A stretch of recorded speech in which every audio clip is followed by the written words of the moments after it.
once again.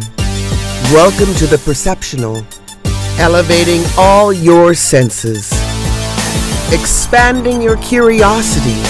So plug in now as we welcome your host, Dr. James Donito.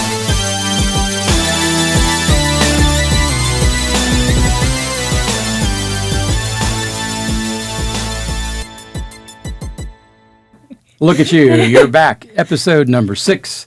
You must be curious, and that's the objective of this whole program.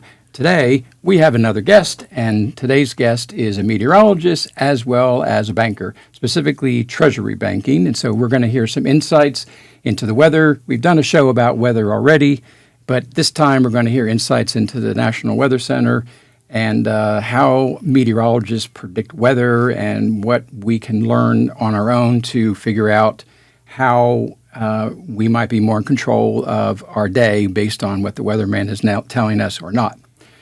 As far as banking, Wava Keeling is with us today, and that's going to be our main objective is starting with banking, and that is a big thing because our economy is in shambles right now from the dear ones leading everything. So we're going to see what we can do to stay ahead of any economic turmoil.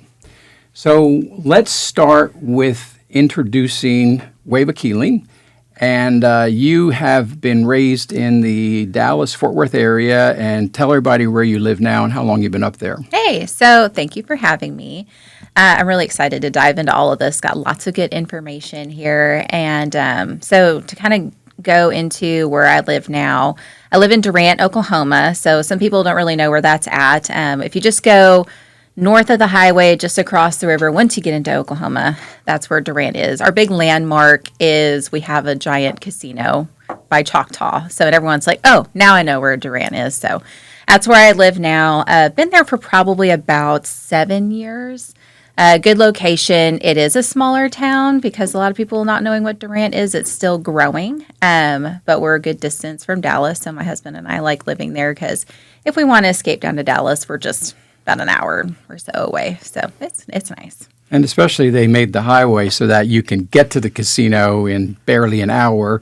Nobody seems to have noticed how much the highways have been improved. And it wasn't to get to Durant. I'm sure it was so they can get everybody to the casino faster. Casino. Yeah, that's and if I'm not important. mistaken, didn't the casino contribute to the highway construction even in that area around them? Yeah, absolutely. It was important for them because they wanted to have decent traffic flow to get there. I mean, and they've got all sorts of entertainment that occurs there too. They have big names that come in to have concerts. So they wanted to make sure, of course, people wanting to go in and out, that it was easy for them to flow into the casino there because that's important. Which brings me my first question.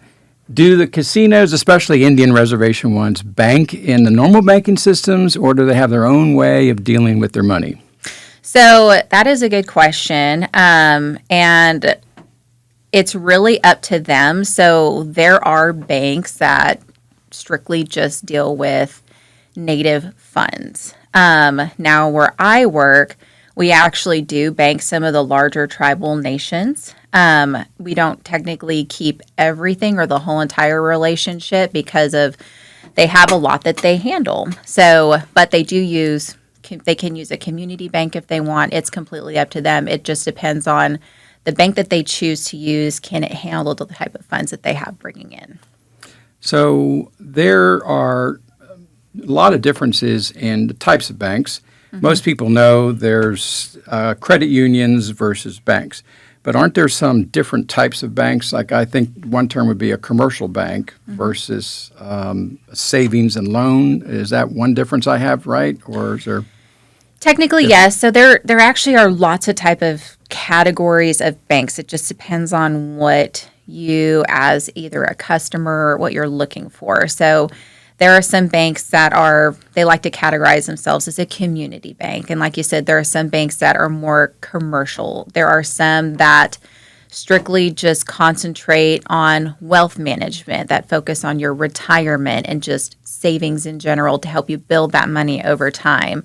There are banks that are just strictly private banks and only handle elite customers that have large amounts of money that want to keep their information private and everything else and have their own private banker. I'm sure like a celebrity or something like that.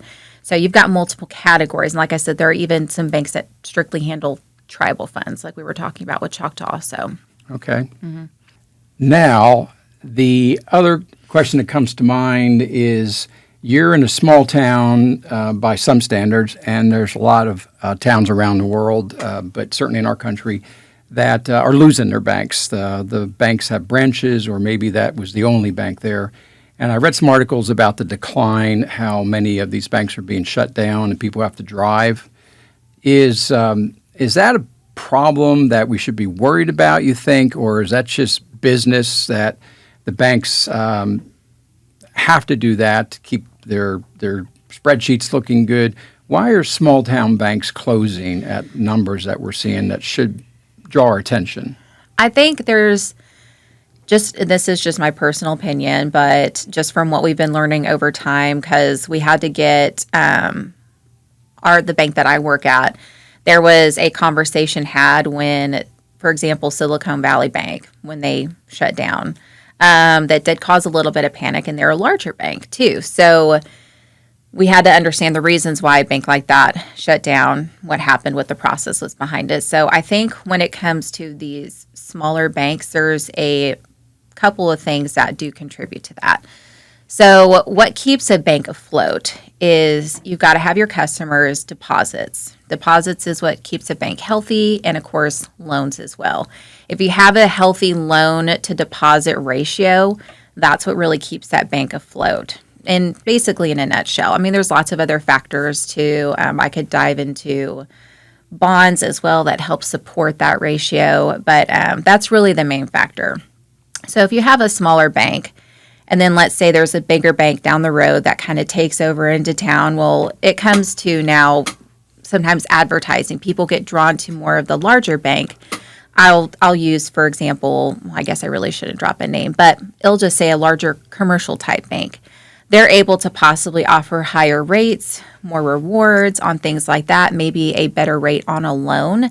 And a smaller bank may not be able to fully support that, especially over time if you start to see customers withdraw their funds and go take it to that larger bank. And then that can kind of create that little bit of a struggle with the smaller bank. And then over time, that can start to deplete it there. And then sometimes a bank, if no other bank can come in to help bring funds to it, then it'll kind of just start to slowly die, you could say, and then it'll have to shut down. Or you might see maybe another bank will buy into it, then change the name. We've had that actually happen where I live in Durant. There was one bank that wasn't doing so great, and then another name came in and bought it out and was trying to revive it, you could say. So, but sometimes when people leave a bank, they have their reasons. They just don't like the service anymore. They don't feel like they were maybe getting treated as well. So that could be one big contributor there. Just the fact of dangling a carrot in front of a customer's face is like, well, this is what I can offer you. That's a little bit better. So when you have people start leaving your bank, taking their money, that can kind of hurt a branch a little bit. You're in a division of the bank, Treasury Management, I think it was called. Mm-hmm. What is the difference between that and the U.S. Treasury Department? That's a good question. So my title is I'm actually a Treasury Management Officer, or some people, the old title used to be Cash Management. So I'm kind of more of a consultant to business owners versus if you're going to compare my position to U.S. Treasury handles the funds nationally, for the U.S., and they control the cash flow, what happens with the money, everything else. In my position on a micro scale, I'm more of a consultant to a business owner because I want to learn about how that business works. I need to know the ins and outs of their cash flow, their accounts payables, receivables, and I basically diagnose with their functionalities if they have any little aches and pains, issues. That's where I present to them Treasury services and basically just help things function a little bit better for that business. So I'm not necessarily handling their cash. I'm not telling them what to do. I just come in to assist and just kind of make things run smoother. It's technically what the U.S. Treasury Department does too, but they handle and have more control versus someone just in my position, what we do. Like I said, we're just more consultants. The way a bank has to understand its own pulse, its own stability, I assume there's metrics. I was thinking of what questions here. Is it based on the percentage of savings, or is it the borrowing volume, or the average daily balance that somebody keeps in their account? Or does a bank measure economic stability by other metrics? Do you need to focus on the economic stability of the country and need to have your finger on the pulse of that too, or you guys just focus on more internal metrics to see how balanced your sheets are, so to speak? So we have internally a great team of people that support the bank. The roles that they hold are very important. I think it's actually a factor of both of those things. They look and monitor internally how we are functioning and then what's going on externally. So sometimes you'll see banks run promotions of, hey, we're offering for this short period of time a money market account for this percentage if you're able to bring in new money. So sometimes banks will do that to have a draw to bring people in to increase their deposits, because sometimes paying somebody, let's say 2% on a money market account is cheaper than having to borrow money to hold funds, because right now I think borrowing cash from another bank is like 4.25%. So it's cheaper to pay somebody to bring in their money versus having to borrow it from elsewhere. But I know that and this is really any bank in general, you always are running risk models just to see what could happen. They'll run models 20, 30 years out just to throw in random factors out there to see what could possibly happen if all of a sudden, let's say people decide to pull their deposits out. What would happen to us as a bank in general? So they'll run these forecast models, you could say, just to kind of see how we would handle that, what we would do, what the protocol would be. So I think internally that's kind of how they monitor that. They're just constantly watching what the worst possible scenario could be, how we would handle it. And again, that's really any bank in general. I think they just have that protocol there. But then just watching the economy on the outside, they try and make sure that they keep up with what other banks are offering for rates, offer good advice for customers too. One big factor that we have right now is we're just trying to educate people on what to do with their funds. One scary thing is majority of Americans don't even have a savings account right now. Everyone's living paycheck to paycheck. So we always encourage that you want to have a savings account or at least funds saved up to where, let's say, if you lose your job or we have another COVID situation where everyone's having to work from home, you want to be able to support yourself for 2-3 months without having to use your credit card or anything else, or just have that cash backup. And not a lot of people have that anymore. So I know our community bank, we want to educate our customers too, besides just trying to sell them services or bring in their deposits. We're just educating is super important. So, Wava, would you give us as much as you're comfortable with telling us what bank you're with so people can have an understanding as to the credibility of your insights? Yeah, absolutely. So we technically are still considered a community bank. And the nice part about where I work is we want to continue to have that community feel. We've always had our doors open to where we want to be able to help a customer come in if they need a $1 or $2 million loan, or just Farmer Joe Brown down the road needing a little loan for a new plow for his tractor. So we still want to be able to help everybody that we can still have that community feel. But our bank is growing pretty nicely and we're still remaining very healthy. Right now, our assets, we're sitting over $15 billion. And we've got locations in only Oklahoma and Texas, but we do service customers that are outside of our states. And we have a little over 70 locations right now. It's either 72 or 75 because we've opened up a few recently. So I can't exactly remember the total number, but we're just a little over 70 for actual locations. And folks, even though she's got a management position in Treasury management, when she went into the bank, she didn't start as a teller because of her mathematics background. She started as the personal assistant to the chief financial officer. So she had the keys to the kingdom very early, and so she has great insights and sat at the round table of everybody who is at the upper echelon of banking. So she's going to have a pretty good insight and very accurate insight. Now, you mentioned about people losing the ability to put savings away, and is that I know that's a measurement, a concerning one about our economy. What's the single most thing that if a banker had to look at all their values to see how strong their bank was, would it be the amount of savings they have, or is there some other measurement that you can say, well, still that's good, and that's our best measurement no matter how bad the economy is? Is there something like that? So again, it's really important to have that ratio to keep it healthy with your loans that you have out versus the deposits that you have that are helping support that. So a bank really can't loan out money without having it. But there are different ways besides just deposits to have that. Some banks will sometimes just obtain bonds as well to help support that loan ratio. So you don't want to have more money loaned out than what you have deposit-wise. So if you start to see that gap get a little bit closer and closer, you'll have banks have that initiative that go, okay, we need to bring in more deposits, and that they'll make that more of an initiative with bankers or people like me in my Treasury position.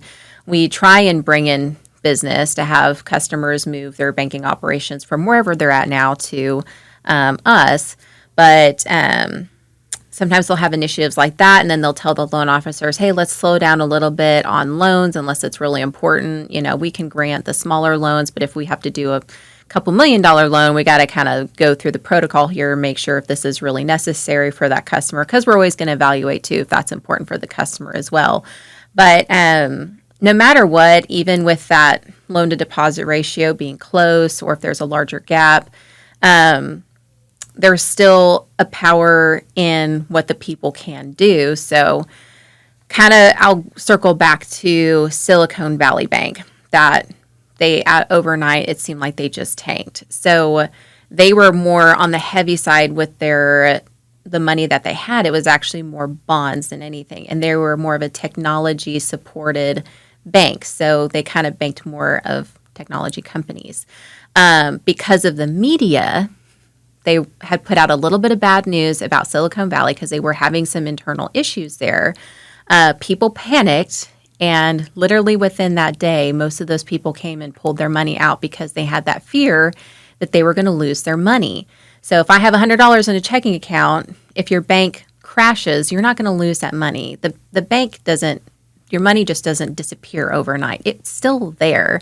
Usually there's already a backup plan that another bank is going to obtain that name. So you can still go in the next day and get your money out. But people don't fully understand that. So there's that quote unquote panic that these people had that banked at Silicon Valley. So they ran in, pulled all their money out, and that's really what killed Silicon Valley Bank. If everyone just left their money alone, that means Silicon Valley would have been able to still support themselves, get themselves out of the hole that they were in, and they would have actually been fine. But because word got out that something was happening, things were in trouble, people panicked. So people can move their money with their phone. Just Yep. a few touches. Nobody has to stand in line where they used to close the doors to the bank and you couldn't get in physically. They now have to be able to block people digitally from getting their money out. And did that bank even try that, or should people worry that if they do want to create a run, that's their right to have a run on the bank? You think a bank might be able to block you digitally from getting your money out if things get really bad? I mean, you could, but legally you can't. It's that person's money. So usually ahead of time, let's say we'll put ourselves in a situation where there is a bank that is slowly dying. Usually this is anticipated way ahead of time. Negotiations are usually made with another bank. They'll say, okay, I'll buy out your branches. You know, we need a location in your area anyway. So a letter will then go out to all of the customers that says, hey, this is Bank A. We're going to actually be changing our name under new ownership. They'll use professional wording, something like that says we will then be called Bank B.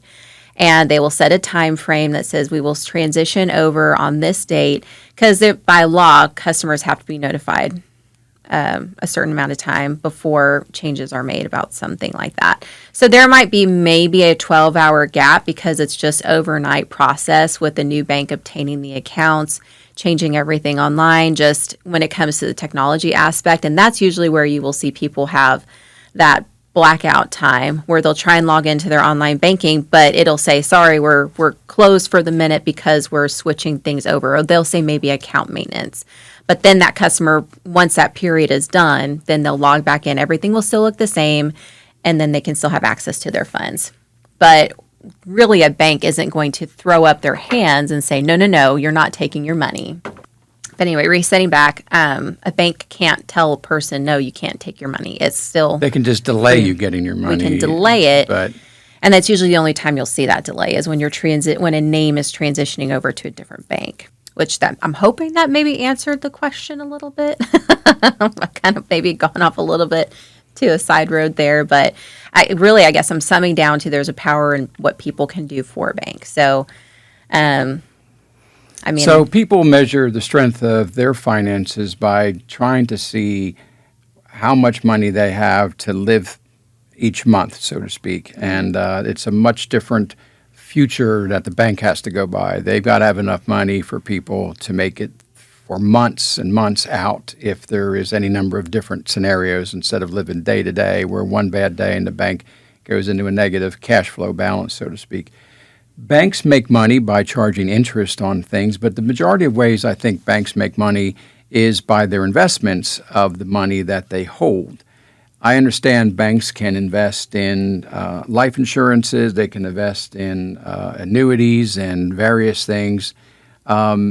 Is there rules to how much a bank can invest in something like a stock market versus bonds versus treasuries, or are they allowed to put money everywhere? Because I think the bank that you were talking about was Silicon Valley. Mm-hmm. They had way too much of their money invested in one category that led to the instability. Mm-hmm. So, like for your bank, what is the biggest thing that they invest in, if there was one category at all that they feel secure about? That's a good question, and I truly I don't want to say understand it.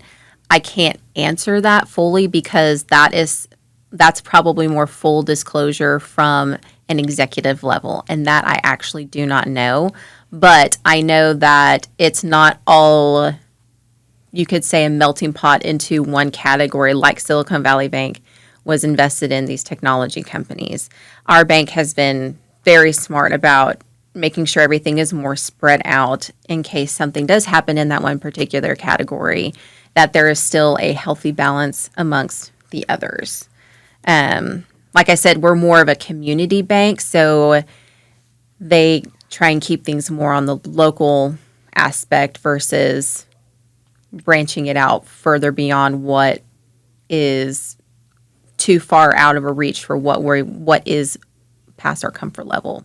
That makes sense, but what entities plural is the overlord to your banking system more than the other? Is it a state level or a federal level, just one or the other, or is it pretty much an equal mixture? Does one oversight the other? There's certain rules that every bank has to follow anyway, and we do follow rules on a state and federal level. One big thing is like FDIC coverage. So FDIC, they come in and will, audit our bank and make sure everything is running how it should. If there are certain entities that aren't following rules that are banking with us, and they get audited by FDIC and get a letter and everything else, just to make sure that you're strictly following just the protocol there for what the guidelines are supposed to be. Okay. We're, as a nation and as a world, becoming more and more electronic, more digital. And the digital currency that we call cryptocurrency on a network called the blockchain is not going to go away, as much as we can ponder whether it was truly started by an individual in Japan or whether it was actually started by some government or big financial entity and made to look a certain way. But it's become very complex. I have tried, and I'm invested even in an up-and-coming blockchain company. But and by the way, the state of Texas is so focused on keeping up with blockchain. We have our governor several years back making a commitment to make Texas the leading state and entity in the world at embracing blockchain to do business on, banking, et cetera. Most of the government entities, like the county clerk's offices, where you go get your marriage certificate or your land deed. I understand now with all the counties in Texas that we are now past 90% of that. All that data is digitized, being moved into a blockchain type of technology. So, and as Texas is, what are we, like the 8th or 9th largest economy in the world, something like that. If we as a financial entity this big recognize that this system, so we're going to get back to I got off track here, I'm sorry. The digital currency question, I realize it got ahead, the cart in front of the horse has to be preceded by understanding of blockchain. We're not going to do a show on that today. That is a future show, and we have some amazing people coming on about that. So the blockchain technology that Texas is leading the world with is a fairly complex situation, but the foundational principles are it needs an internet to run.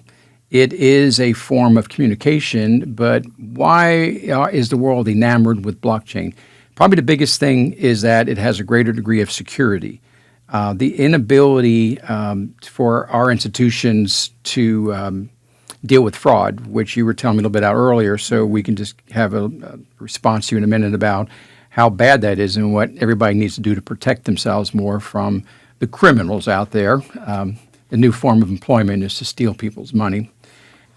So criminality is one of the things that the blockchain will give us. Perhaps it's more importantly than anything, it's the security that we all want, where we don't have prying eyes seeing what we're doing. So ultimately, I think cryptocurrency is going to be the new form of cash. And now this brings us into central bank digital currency, CBDC. People are scared of this because they feel it'll use blockchain, but the government will be the creator of this coinage and decide its value to us, and we all should get dollar for dollar if they move our current money system completely into digital format on this. But the fear is that the government, having been the creator of this particular form of cryptocurrency that they're going to control, may be able to be the overlord that says to you when you can use your money, if you've been a good person or not. So this is the fear and why we don't have digital currency right now. The closest you're getting is the fact that you trust your credit card and that most transactions are not being done with even checks and cash. It's all being done by online banking, transfers, and being done with a digital format even at the credit card level. That's now your debit card, so to speak. So is your banking system preparing for digital currency or even just going to blockchain, being you're in another state, as your primary thing, or you guys just begin to talk about it? Where's the mindset coming on digital currency for you guys? Are you there yet, or you still think we got some time?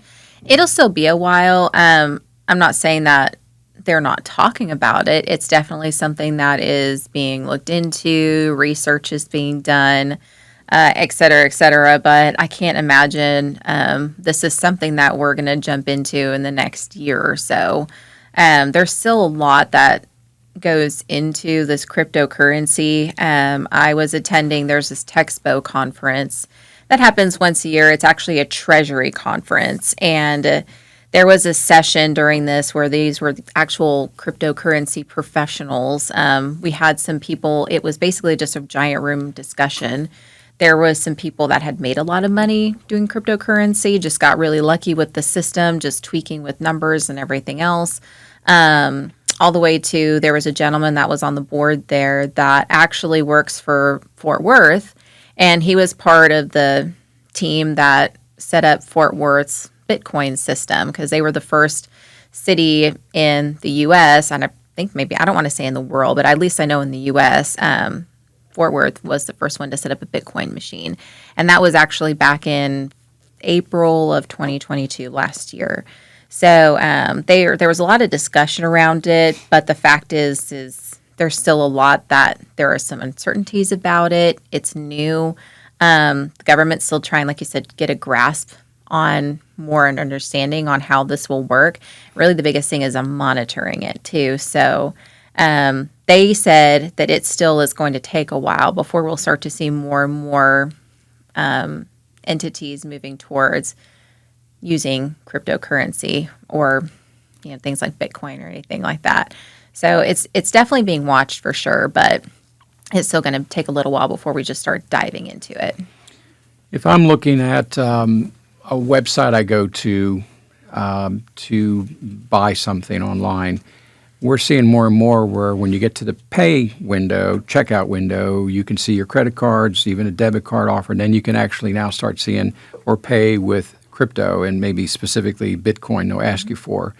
And so people who are aware of cryptocurrency, we don't have to tell them how to do that. Everybody's become familiar with how you can move that transaction around. When you see the value of a bank that's still using our currency system, and then we can say, hey, is your bank going to do cryptocurrency? The only reason people need a bank to deal with cryptocurrency is they got to start somewhere with money to put it into the blockchain crypto system. And then when they want to take it out and turn it into real money again, that portal is still going to be a bank in most cases on here. So I can see that there might be some logic where your bank is allowing cryptocurrency to move through its ledgers, but for what benefit other than it's learning how to interact with it better, monitoring it? Will we see a day when someone comes into the lobby of the bank and says, I want this in crypto, and they give you their hard wallet digitally and you are transacting that for them instead of them going online like to Coinbase or something like that? So your bottom line is, though, we still got a few years before I think our country has to be worried about being pushed into a digital coin system, right? Yeah, it'll still be a while. Okay. At least that's what I had learned from the conference that I attended with these experts that were at least going around this discussion. Okay. And it's a system that may be more than anything to protect us. So you guys, matter of fact, you just attended some conferences, but so fraud is bigger than ever in terms of banking, and people are being duped not just by a fake email anymore or a text. What's some of the most sophisticated ways that is fooling even the smartest people to give up money from their bank accounts? I mean, it's a multitude of factors. So I'm trying to think of what would be a good one here. So, I mean, there's everything from, because I deal with a lot of these business entities. And so these hackers or these fraudsters will hack into one of these companies' vendors' emails, and then they'll email one of our business customers or a business customer in general and say, you're behind on a payment. We've changed our account information to this. Please send a payment immediately. You're behind. And it causes that panic from that customer because they're like, you don't want to owe money to somebody. You don't want to make this vendor upset that you've been doing business with for a while. So I'll just start sending these people money. I want to say probably more on the advanced factor. We don't necessarily have hacking into online banking. It's more of these hackers or these fraudsters are able to obtain your login information by just manipulating, communicating with you. So if you want to get really down to the most advanced level of that, it's just they're talking to you directly and then they're getting that information from you.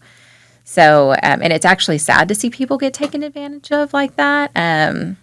But that's just moving forward. We're just trying to educate people more just to be smarter about it, ask questions, things like that. With whenever you see these changes come across to you, someone's directing, hey, you owe me money. We need to change this information. Send me money immediately. Raise question about it. It's okay to say no and double check it. With fraud, what we've been seeing too, with the sessions that I've had to sit through and listen to these lawyers go over these cases that they've been having to work, it's been interesting to see too where it really started to spike with fraud is right when 2020 hit, because everyone's having to stay at home. So I don't know if this is just more people trying to figure out a way to steal money, whatever, get income. But the chart that they showed us with fraud cases, it was just at a pretty steady level. And then right when 2020, when COVID hit, it just skyrocketed, and it's still staying up there. So it's kind of more of banks now just doing a due diligence, just trying to keep up and educate customers and offer fraud protection services, things like that, just to get it under control, because it's gotten just incredibly bad. Okay. And yeah, when she says that we saw this spike when everybody was told to go home, basically, if you're still working for the same company and you're from home, then there's no net loss or gain of jobs on there. But many people left their companies, or those who were home came up with all these new ideas, either become a criminal, which they've done by the millions, or put your perversions and stupid things on and make money by other people sitting at home having nothing to do, paying you for that privilege of watching all that. So it's a whole new economy, millions of people in both of those there. Don't get me started on what that means about this future of our economy. What I want to get into with the security here, though, is I would like to have a button people can push on their computer that send an electric fatal shock out of the computer of the person talking to you at that moment, and we might be able to remedy the problem, because there is no way of catching those people and no real punishment set up for them. So that's until we do that. So does your bank reimburse people for their money that was stolen this way, or that's just gone, it's gone? There's a protocol, and fraud is handled in different manners with personal funds versus business funds.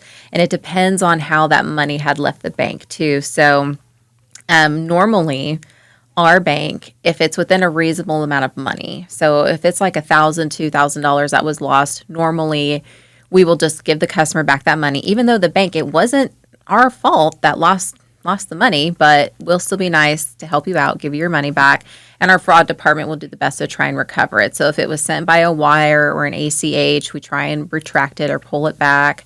Sometimes if it's a check, it's gone, it's lost cause there. We do actually have bank account insurance as well to cover things like that. So if it's a smaller business, like a mom and pop shop, and they can't really afford to lose $1,500, but to us at the bank, that's a minuscule amount, so we'll help that business out. Like I said, we're a community bank, so we want to help people. But we've had, there have been cases, and this is where our fraud lawyer had come into play. There have been situations where there have been hundreds of thousands of dollars lost, and sometimes even into the millions, because this has been something that's been happening over time. That's a bit more of a sensitive subject. So and that's not just a matter of one transaction, it's multiple transactions over time. Normally then that's worked out, and then there's legalities that get pulled into it and everything else. So every situation is different. Normally when I'm having to talk to customers about fraud services and just how fraud works in general, they always forget in their mind that your bank account works differently than your credit card. Because if you see a transaction on your credit card that you're like, oh, I didn't go to Ulta and spend $250 or whatever store in general. You can call Visa real quick and say, my credit card number has been stolen. That transaction's not mine. They can immediately just nix it off. Because like you said, this is just air money at this point. We can completely eliminate that out. It's a little bit different when it's money that's already left your bank account. It's handled differently. So I try and explain to the customer that it's not like we can snap our fingers and get your money back. We can give you your money back because it's coming out of our pocket, but we have to have a talk too with that customer about how that money got lost. What are your behaviors? What are you doing? Because if this happened, it's probably going to happen again. So usually we do some backtracking there and try and do a little bit of cleanup. So make sure it doesn't happen again. If if there's banking fraud and the money is lost through the banking system, who's responsible for trying to track these people down? Is it more of a state level, police type thing, or is it more federal that goes after these people? That's a good question. I think it's handled at different levels. So, like, every bank has a fraud department. The level of what they go through, really, their job is just to try and recover those funds and see how the fraud occurred. But I bet there's that data that they have. Once they obtain it, they probably hand it off to a higher level, like you said, federal level probably. Because we know that there are departments out there that are looking overseas for these secret locations of people that are scamming in other countries, just stealing people's money. So I think it's an ongoing effort. What the priority of that is compared to other problems that we see across the board and everything else, that I'm not entirely sure. But I mean, it's not like our bank has a SWAT team ready to go raid a house down somewhere in little old Durant, Oklahoma, or anything like that.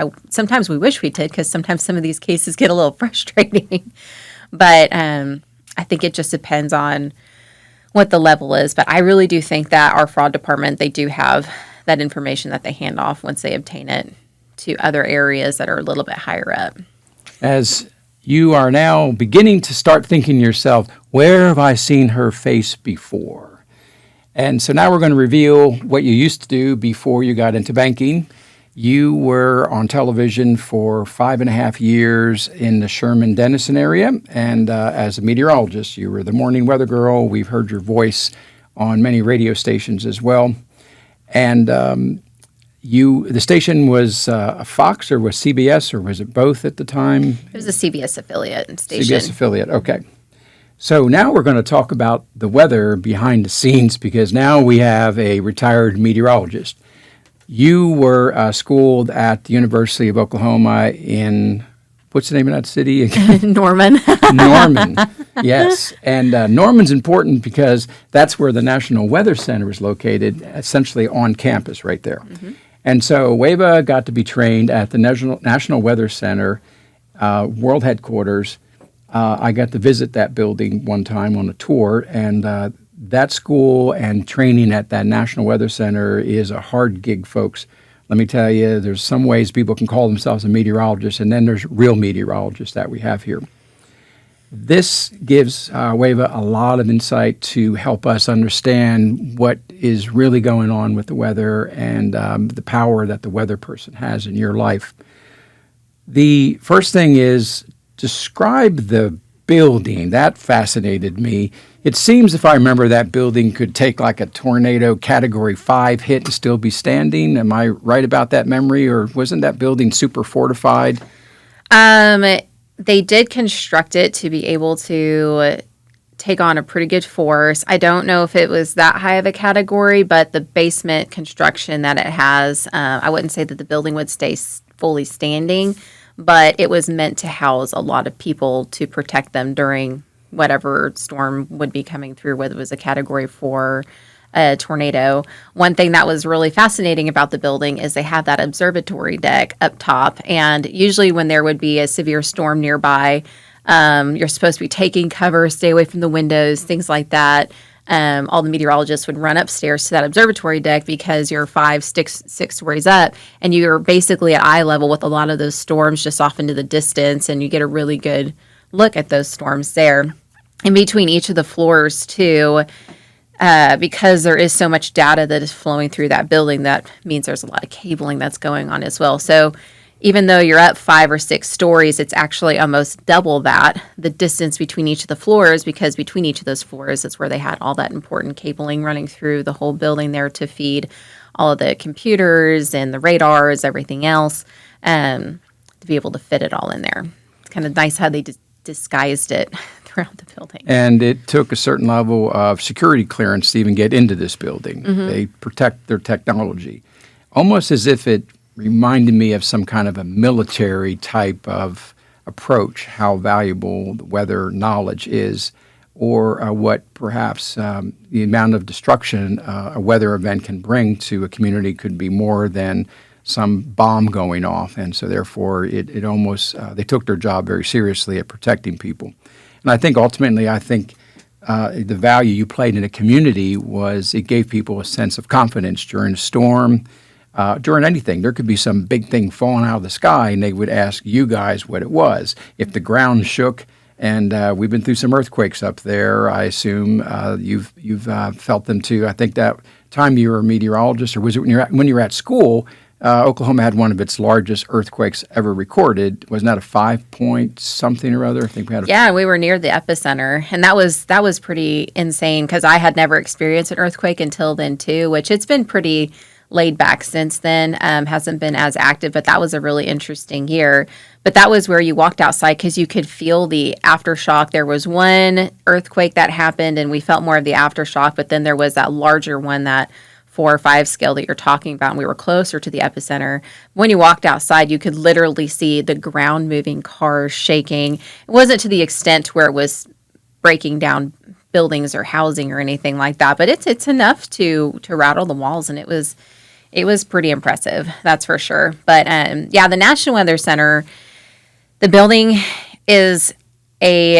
it was built for the community to serve. So when there was a threat of a tornado, especially nearby, a lot of people who didn't have a storm cellar at their home, they would go out of their way to drive to the National Weather Center and go into their basement area because they have a whole hallway or two, a whole section that's meant to hold a lot of people to protect them from those larger tornadoes, to keep them underground. So it still may be one of the most secure buildings we have in the United States, other than military places. Like I know the Pentagon has Kevlar even built into its outer shell right now. But this is amazing how serious the weather industry can be. Now, there is different types of meteorology interest. We have the media person. We have people who work within the government offices and collecting that data and putting these weather forecasts and reports out. And what are some of the other specialties in meteorology that you're aware of? So I've actually done a lot of career talks when I would go to schools and discuss with kids about the career of meteorology in general. And a lot of the times you don't have to go on TV if you don't want to. Besides broadcast meteorology, where you're pointing at the green screen, telling the public what the weather is going to be for the day, airports really need meteorologists. That's where sometimes you have them sitting in the air traffic controlling towers to help monitor the weather behaviors that are going on to make sure these airplanes don't fly into any microbursts or anything like that. Military always is needing meteorologists as well. Majority of the branches do heavily offer programs like that. You can work for private businesses too. So if you want to go work for UPS or FedEx, they've got their own staff of meteorologists as well to help monitor those forecasts, especially when it comes to them moving packages across the U.S. So there's lots of different elements there. It doesn't have to just fall under going on TV. Even if you want to become a professor and just continue on research, if there's a particular topic of weather that you're just highly attracted to, you could continue that as well. So, and the majority of people actually didn't go into the media, not feeling comfortable in front of cameras or having just deeper interest to get into more research. Mm-hmm. What's it like in a typical day of a meteorologist when you were on television helping hundreds of thousands of people get through their day? Tell us what time you had to wake up and what was your typical task for that day? So in broadcast, when it comes to TV, you have your extreme shifts. This isn't a typical job where you're 9 to 5, you check in, you check out, you're done for the day. The show is based around when people are home. So you either have your morning show, which was where I was at the time, where we have our morning broadcast trying to catch people before they're heading out the door to go to work. And then you have your evening show where people are starting to tune in when they're home for dinner, cooking, things like that, sitting around the TV. So my shift being the morning shift, I went into work. It was probably about 3 to 4 a.m. It just depended on the time if there was severe weather or not.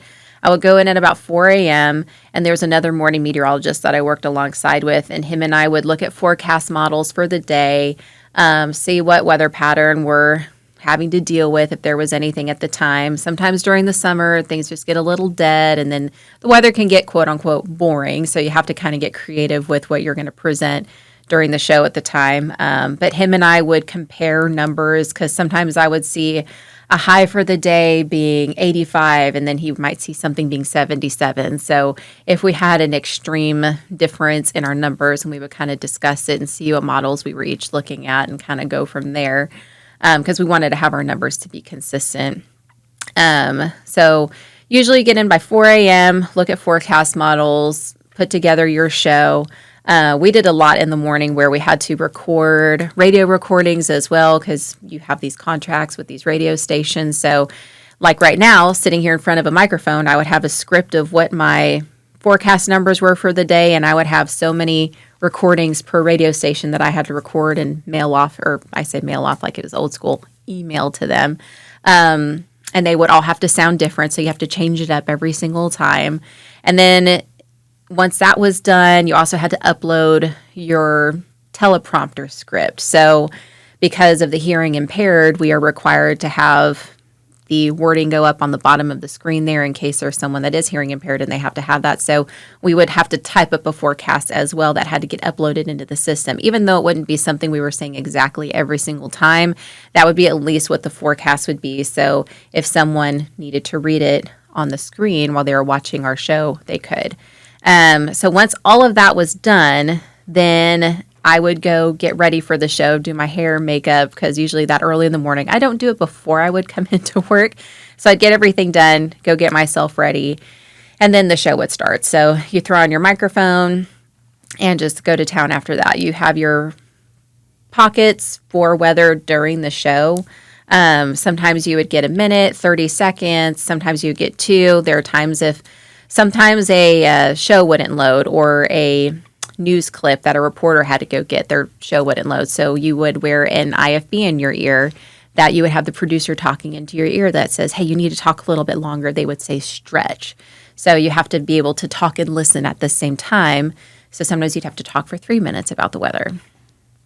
But in a nutshell, that would be it. So ultimately, people would see you just for a few minutes here and there, but they just don't realize it's endless busyness behind the scenes, preparing and trying to be accurate. And you had pretty good track record of being more accurate than I think others. There's a certain amount of intuitiveness, I guess, that comes into looking at a forecast, common sense. Sometimes did you guys just go out and look out the window and see if what the models were saying seemed to be realistic? Yeah. Did it come down to that? Yeah, sometimes. I mean, but sometimes we would joke and we would look at radar. A radar might be down, and we would go, it's showing it's not raining, but we would look outside and we would see rain obviously falling. So we go, okay, well, we got to figure out how to report this because it's not showing up on radar. So we got to be able to show people what's going on outside. But yeah, there's a lot more to it. And I mean, there are definitely times that a forecast can get completely busted, as we would say. But that's the beauty of weather or just nature in general. I mean, we have all these forecast models that we can look at, all these calculations that go into putting in a forecast, but sometimes there are just these elements that you just can't predict, and they would happen, and that sometimes will just throw your numbers off, and then you just kind of have to dust yourself off and start over for the next day. But it's not like it would be life-threatening by any means. Sometimes frustrating for some viewers. I mean, we had a lot of farmers in the area. So if we said, for example, that it wasn't going to rain for 4 days, and if they needed to cut hay for their field, and hay has to take a day or 2 to fully dry out before they can gather it. But if it rains after you've cut it, then it's ruined because it gets moldy. So sometimes that didn't happen very often, but it has happened. So, but you just do the best that you can. And well, it's a forgiving profession. Yeah. There's countries where they've arrested or charged people who mispredicted a volcano that erupted or an earthquake that came that they should have been warned about, and that was the job of that. I guess it's still kind of a meteorologist even in that area. But our country is, you get it wrong, but we know you're human, at least get us close, and that was good enough. The life and the day of a television station also allowed you to be exposed with the team. And so you had a news team there. You had human interest stories. Today, there's a lot of negative perspectives about the media, especially big-name stations. Did years ago, because you've been out of weather now, 4 or 5 years at least, something like that. Did you sense bias where stories were tempered or told a certain way when news was read, or did you not sense any of that then? So yes and no, but it depended on where the story came from. So because we were a CBS affiliate, we would have our local stories for our viewing area where we had our little reporters go out and get their story, interview their people, put their story together and present that story during the show. And usually our reporters, they did a fairly good job to stay on the neutral side. It just depended on what the story was, but that's the mission of journalism. You just report the facts, but you can't choose a side. You've got to be direct. So the reporters always did their best to try and keep everything neutral. But when you get to the larger media, when it comes to the larger networks, the national coverage, you have your bigger stories, especially when it comes to politics. You start to see some affiliates lean more towards one side versus the other, and they're not showing everything. They just show you kind of more of what they just want to show you for whatever party they're leaning towards. So bringing it down then to a micro scale, because we were a CBS affiliate, we have these stories that we're supposed to share. So we just air what we're supposed to air, what we're told, and so sometimes it can make it look like we're being biased on that end, but it wasn't done on purpose necessarily. And because of the station I worked at, I mean, it was small. We had a lot of people that were straight out of college that are learning still. So we had reporters that sometimes would make mistakes. I can't say that I was perfect either. Starting in weather, I made a lot of mistakes too as you're continuing onward there. But they learn as they go, and sometimes it's hard when you're reporting a story that you're trying to present the facts of what actually happened, but it looks very one-sided. I mean, let's say that you're going to cover a murder charge, the person could possibly be innocent, but all you have is material that shows that they're being guilty, so sometimes you just have to find a balance there.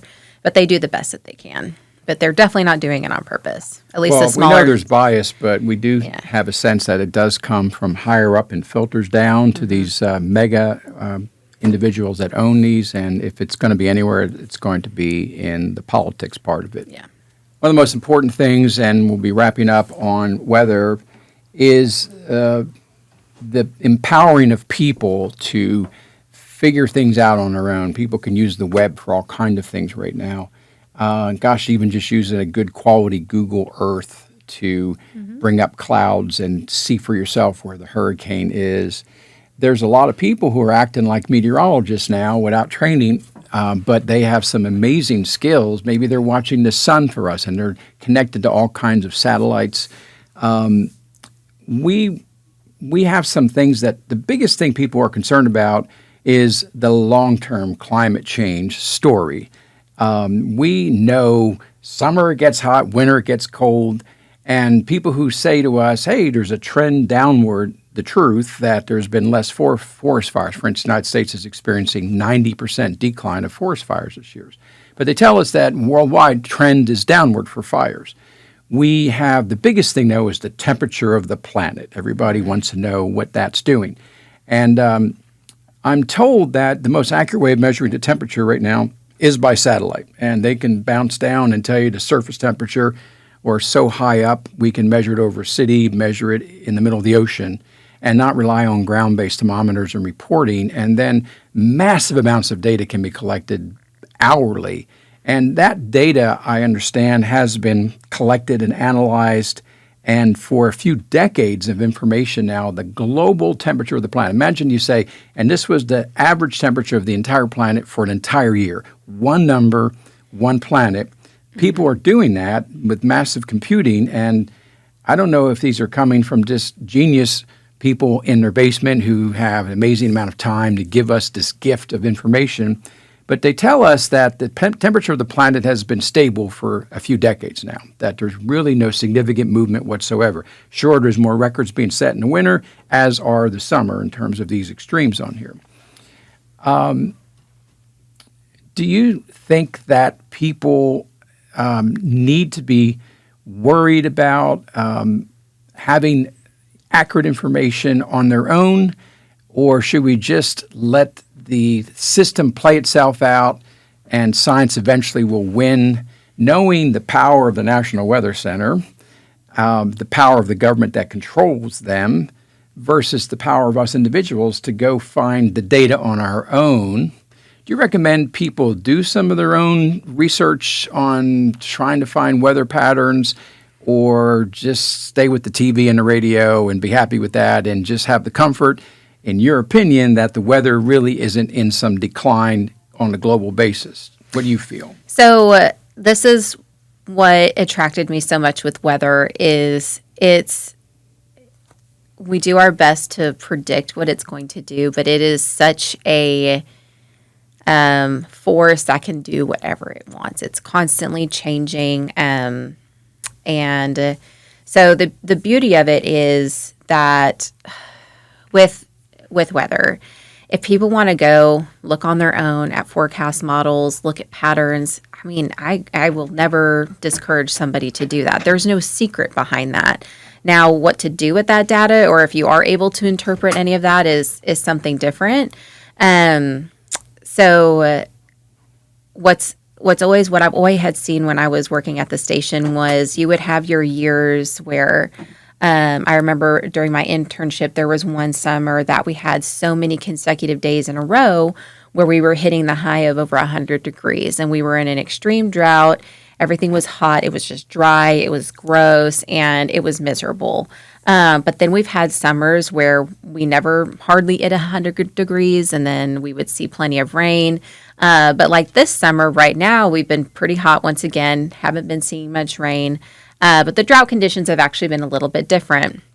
I'm not a huge fan of averages, to be honest with you. It depends on the type of time frame that you have in the area. So like you said, when on a global scale, if we're averaging a temperature, you're breaking down so much data to one number. And that is just, it's such a lie sometimes, because you're taking an average from one area, let's say in New York, that have their particular numbers, and you're comparing it to numbers in Texas and off to California. Like that doesn't make sense. It's not a good way to look at things at a micro to a macro scale. I'm not going to say that we are doomed or things are changing. It doesn't hurt to educate yourself, but when it comes to fully understanding the weather pattern, then you understand it. What are you going to do about it? Are you going to try and go out yourself and try and tell people what's going on with the weather? Or you can't change it. That's the thing, is it's a pretty much uncontrollable situation. We're here, we're living on a planet that is a living being, and it's going to do what it's going to do. Now, I know that you probably have your opinions too, and we all do, about there are certain things that the quote-unquote government does to try and influence weather patterns. There are airplanes we've tried to create clouds to help influence certain weather situations, to help rain or create shade, anything like that. But in general, still fully on a global aspect, we cannot fully control what the weather does. So it's going to do what it's going to do. I'm not scared that we're going to start seeing temperatures get hotter or colder, or oceanic levels rising or falling, anything like that, because technically in our lifetime, that's not going to be something that's going to fully affect us that much. So folks, look out the window in the morning. That still might be the best thing. Stick your finger in the air and let's see what happens. Okay, that is going to wrap up today's great show. And there is a very interesting twist to my deep thought of the day. I know some people in the studio with me right now are rolling their eyes, but a deep thought might be, where have you seen this person before? And it also is that maybe she looks a little bit like me, because this is my daughter, Wava Keeling. And so now you know the rest of the story. So with that, good day, America.